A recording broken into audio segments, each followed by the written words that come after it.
হঠাৎ করে গত 1 মাস আগ থেকে আমাদের চিনিগুড়া চাউলের দামটা অস্বাভাবিক হারে বাড়ে গেছে, যেটা অকল্পনীয়, যেটা আমাদের ব্যবসার বয়সে আমরা দেখিনি। পর্যাপ্ত সরবরাহের পরেও অস্বাভাবিক চট্টগ্রামে চালের বাজার।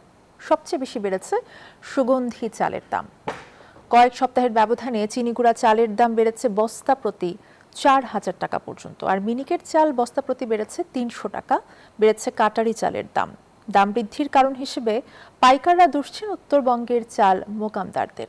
চট্টগ্রাম থেকে নয়ন বড়ুয়া জয়ের পাঠানো তথ্যচিত্রে ডেস্ক রিপোর্ট। চালের সবচেয়ে বড় পাইকারি বাজার চট্টগ্রামের পাহাড়তলী ও চাকতাই। এখানকার গোডাউনগুলো চালে পরিপূর্ণ, তবুও নানা অজুহাতে বাড়ছে চালের দাম। সবচেয়ে বেশি বেড়েছে সুগন্ধি চালের দাম। চিনিগুড়া চালের দাম কয়েক সপ্তাহের ব্যবধানে বেড়েছে বস্তা প্রতি 4,000 টাকা। এক বস্তা চিনিগুড়া পাইকারিতে বিক্রি হচ্ছে 10,000 টাকা পর্যন্ত। সব মশার বিরুদ্ধে সুরক্ষা দিতে এলো বসুন্ধরা এক্সট্রিম অ্যারোসল, মশার বিরুদ্ধে এক্সট্রিম সুরক্ষা। কাটারি সহ সরু চালের দামও লাগামহীন। চাউল কিনা বড় দায় হয়ে গেছে, টাকা আনছি একরকম, চাউলের রেট দেখছি আরেক রকম। কিভাবে খাবো আমরা, কিভাবে বাঁচবো? এইভাবে তো বাঁচতে পারতেছি না। চালের দাম এখন আসলে মুকামে এসে বলে এক কথা, বাসা থেকে নিয়ে এসে টাকা একভাবে, এখানে হয়ে যায় আর একভাবে। তবে চাল পাইকাররা দুষছেন উত্তরবঙ্গের চাল মোকামদারদের।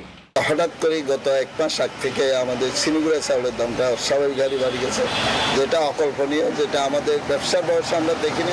দ্রুত চালের দাম কমাতে প্রশাসনের তদারকি চান ভোক্তারা। Desk report, news 24।